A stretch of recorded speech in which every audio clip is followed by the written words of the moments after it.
Hai, Assalamualaikum warahmatullahi wabarakatuh dan selamat sejahtera. So, berjumpa kita lagi untuk video yang seterusnya. Okey, so kita masih lagi dalam subtopik yang pertama, iaitu pengurusan di bawah tajuk pengawalan siri yang kelima.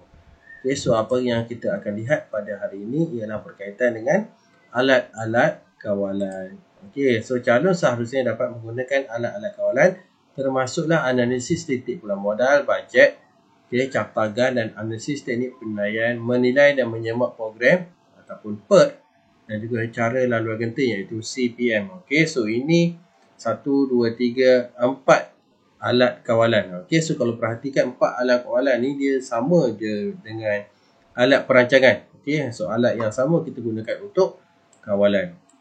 Okey, so ini keseluruhan untuk alat kawalan. Okey, dari segi definisi dia sebagainya. Okey, so pelajar yang pertama, pelajar kena tahulah nama alat kawalan dan kegunaannya. Contoh yang pertama, analisis pulang modal. Analisis pulang modal ni apa dia? Iaitu titik pulang modal menunjukkan unit jualan ataupun jumlah jualan yang perlu dicapai oleh organisasi perniagaan untuk mendapatkan semula modal. Digunakan untuk meramal untung sasaran. Okey, so dia ada dua kegunaan analisis pulang modal kat sini. Okey, yang pertama kita nak cari berapa jumlah ataupun jualan yang seharus kita lakukan untuk kita dapat balik modal sahaja. So dalam penghasilan suatu produk, so biasanya kita akan melibatkan beberapa kos perubah dan juga kos tetap. Kos perubah tu contoh macam upah pekerja, gaji, bil elektrik dan sebagainya. Kos tetap tu biasanya lebih kepada sewa. So kos-kos ni akan kita campurkan dalam kita untuk menentukan harga sesuatu produk. So kita akan tetaplah. So bila kita jual, contoh dia untuk sebatang pen, mungkin kos dia RM5. Okey, so bila kita jual harga RM5, so maknanya kita tahu kita hanya akan dapat modal sahaja. Okey, dan analisis pulang modal ni kita gunakan untuk kita nak ramal berapa untung yang kita dapat. So kalau awak target 2 juta, okey, so awak kena bahagilah. Okey, sebatang pen tu berapa? Kos dia RM5. So berapa kita nak up? Okey, dia ada pengiraan kalau kata bawah analisis pulang modal ni dia ada pengiraan. Okey, tapi dalam video kali ni cikgu tak akan pergi detail, just cikgu bagi tahu nama dan juga kegunaan. Okey, kalau yang detail tu kita akan pergi kepada video yang akan datang lah. Okey, sebab dia banyak penggunaan dan juga rumus yang terlibat. Okey, yang kedua ialah cartagan. Cartagan ni ialah digunakan untuk merancang masa yang perlu diambil bagi menyempurnakan aktiviti dalam suatu projek. Okey, cartagan menunjukkan aktiviti yang dijalankan. Okey, sebaik saja satu projek dimulakan sehingga projek selesai. Okey, cartagan ni dia macam contoh lah. Okey, dalam kita untuk menghasilkan rumah. So, apa aktiviti yang harus kita lakukan? Okey, membersihkan kawasan. Kemudian, apa lagi? Kita siapkan rangka bangunan, contoh rumah tadi. Kemudian kita ikat bata. Okey, so ini nama-nama proses sampailah sebuah rumah tu tersiap. Okey, sehinggalah rumah itu dicat dan sebagainya. Itu proses aktiviti ya. Dan kita akan rancang bila aktiviti ini harus dilakukan. Contoh pembersihan kawasan merupakan proses pertama. So bila? Mungkin bulan yang pertama. Okey, kemudian pasang kita punya rangka-rangka. So bila nak siap? Mungkin selepas aktiviti yang pertama. So kita plan lah bulan yang kedua. Okey, so dalam situ kita akan plan bila apa aktiviti dan bila harus dilakukan. Dan nanti kita akan gunakan untuk kita menilai prestasi kita. Contoh bulan pertama dah ni, dah dijalankan tak aktiviti tersebut. So dia ada dua lah. Satu masa yang kita rancang, satu lagi masa pelaksanaan. Nanti cikgu akan tunjuk contoh lah. Itu cartagan .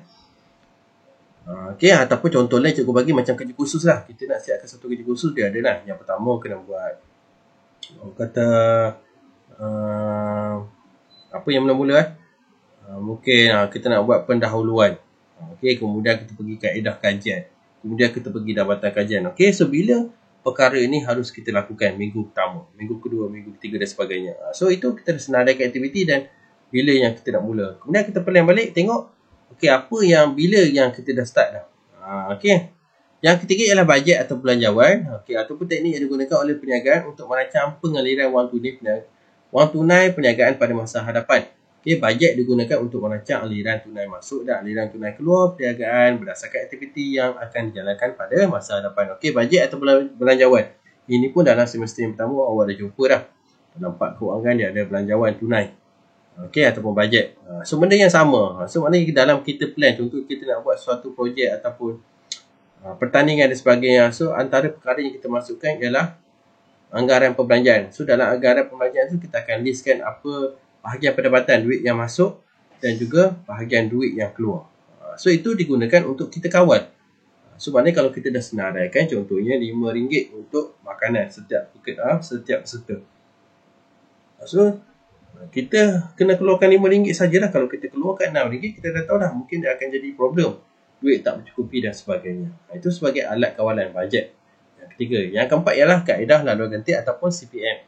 Ataupun nama lain PERT tadi dia ada combination dua tu. Kat sini dia berdasarkan dia ada lakaran. So dia akan senaraikan aktiviti dan bila aktiviti itu dijalankan dia bergantung atau tidak. Nanti tunjukkan contoh je gambar je.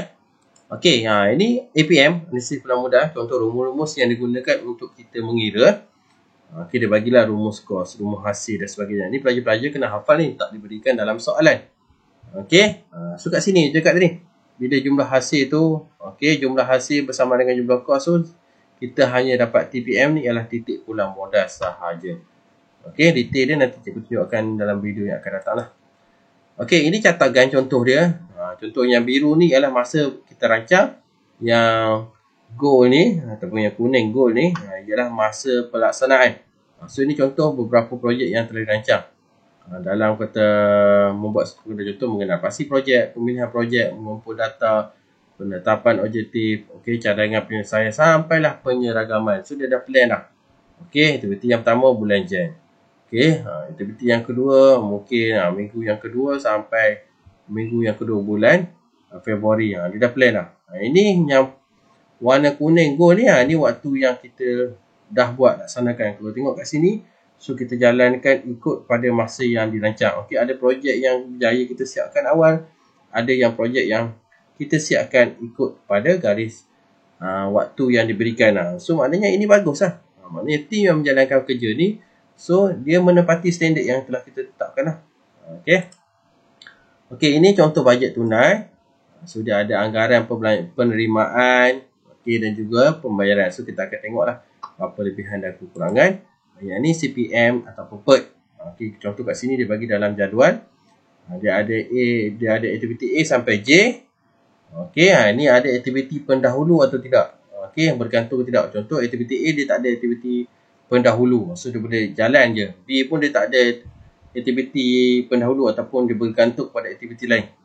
Contoh kat sini ni dia punya starting, dia punya titik permulaan lah. Okey, so nak jalankan titik projek A, so dia tak menunggu di mana. Dia boleh jalan, B pun dia boleh jalan. Tapi untuk C contoh dia, okey, dia perlu menunggu A siap. Okey, sebab tu C ni dia tarik daripada A. Okey, D dia perlu menunggu B. Tarik pada B. Dan seterusnya. Ini contohlah lakaran untuk CPM PERT. Okey, soalan SPM. Kita tengok soalan-soalan yang kalau keluar daripada alat pengawalan ni, dia keluar berkaitan apa. Okey, yang pertama dia jelaskan dua alat kawalan yang sesuai digunakan bagi sebuah syarikat. Dia nak kita jelaskan dua alat kawalan. So daripada 4 tu jelaskan dua alat kawalan. Okey, so biasanya nama dan juga kegunaan bagilah contoh satu. Okey, so akan dapatlah markah 6 markah. Okey, soalan yang kedua pernah sekali je keluar daripada pengiraan. Ini daripada CPM PERT. Dia bagi situasi perniagaan Zafran mengeluarkan kodial pelbagai perisa, kos tetap syarikat ialah RM12,000. Harga jualan sebotol kodial ialah RM9.90 dan kos berubah ialah RM4.2. So berdasarkan petikan di atas, sungguh kita kira yang pertama titik pulang modal 3 markah. Yang B ialah jumlah kos pada titik pulang modal 3 markah. So dia ada rumus-rumus yang terlibat. So ini antara rumus cari titik pulang modal, persamaan kos tetap, bahagi harga seunit tolak kos berubah. So jawapan dia RM12,000, RM9 tolak RM4.20. So dapat RM2,500 botol. Okey, so kalau kata yang ni, pelajar-pelajar kena hatilah. So unit tu kita perlu letakkan kalau dia tanya dalam unit. Okey, sama ada kalau soalan ni dia botol lah. Ataupun kalau kata keluar batang besin, so dia tulis batang besin. Okey, kena tulis, wajib tulis lah. Kalau kata tak ada tulis, kemungkinan awak akan hilang markah. 3 markah tu boleh hilang macam tu saja. Okey, yang kedua jumlah kos. Nak kos ni dalam RM lah. So sama dengan kos berubah campur kos tetap. Ini dia punya rumus dan jawapannya 22,500. Okey, so itu soalan-soalan yang pernah keluar daripada subtopik alat perancangan. Okey, yang detailnya berkaitan dengan setiap alat pengawalan. Okey, sebab dia sama dengan alat perancangan. So detail nanti kita akan tengok video yang akan datang lah. Okey, so sampai di situ saja. Sekian.